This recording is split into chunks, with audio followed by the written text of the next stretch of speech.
Après le sport, de la culture, la fête de l'Orange, c'est fini pour cette année. 8 jours de festivités où artisans, associations et publics se rencontrent dans le village installé pour l'occasion à la mairie de Punaouia. L'événement, organisé depuis plus de 40 ans par la commune, permet de promouvoir les artistes de la ville. Cette fête s'est terminée hier en beauté avec le tant attendu défilé des porteurs d'orange. Près de 2000 personnes au rendez-vous. Une réussite donc.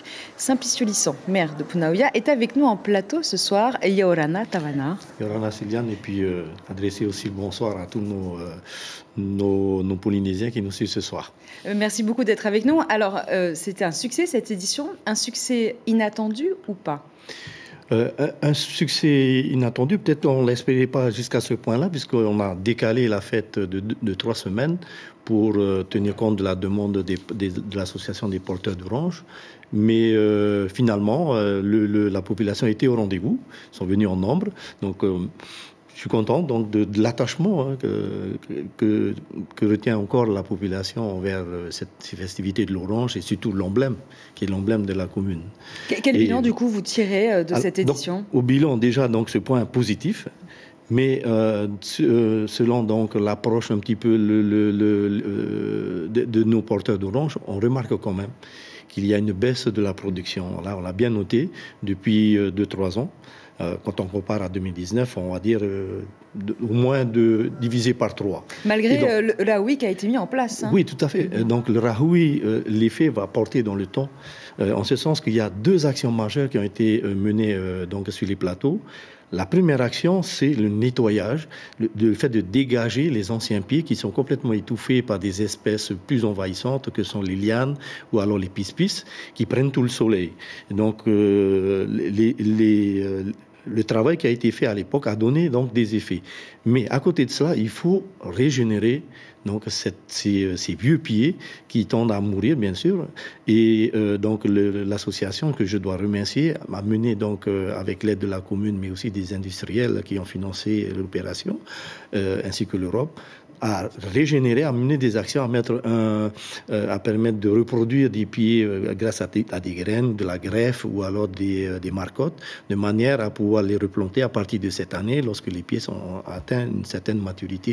Et je crois que ces 2 actions conjuguées vont donner des solutions, donc des résultats. Un peu dans le temps, il faut attendre, bien sûr. Il faut attendre combien de temps, à votre avis Alors, s'il s'agit des graines, il faut au moins 6 ans, 7 ans pour que ça produise. Alors, pour les greffes et les marcottes, bon, la production peut venir dès 4 ans.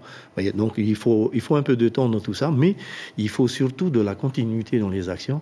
Et j'en appelle bien sûr à la responsabilité de tout le monde, de tous ceux qui montent, de nos jeunes, de prêter la main à l'association pour mener ces actions. Il s'agit, je crois, du bien commun et tout le monde doit donner.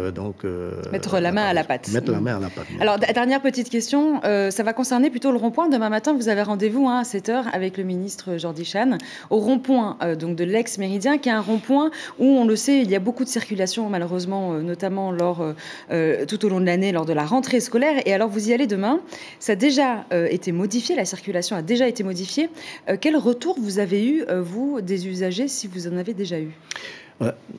Nous avions déjà, la commune avait initié déjà un petit test pour voir un peu l'effet que ça pouvait être, d'interdire donc les voitures qui avaient tendance à prendre le raccourci en prenant la servitude de Nourois, et qui mettaient en fait en danger toute la population de la Pointe, mais en plus avec un effet encore plus dévastatrice au niveau du rond-point, puisqu'ils viennent encore plus congestionner la circulation. Et donc on a mis un mouteuil pour empêcher ces voitures d'emprunter cette route et un autre mouteuil au rond-point pour faciliter bien sûr cette circulation vers propriété, et on a eu de très bons résultats.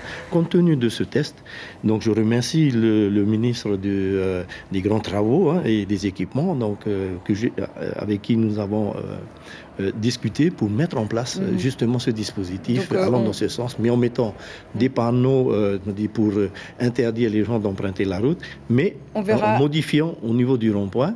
Je tiens à préciser qu'en venant de Paia, l'accès au rond-point sera interdit aux voitures venant de la côte ouest. Ils devront comme on l'a déjà par ailleurs expliqué dans nos articles. Donc on vous retrouvera demain matin dès 7h. Je suis désolée, monsieur le maire, nous avons pardon, un temps à respecter.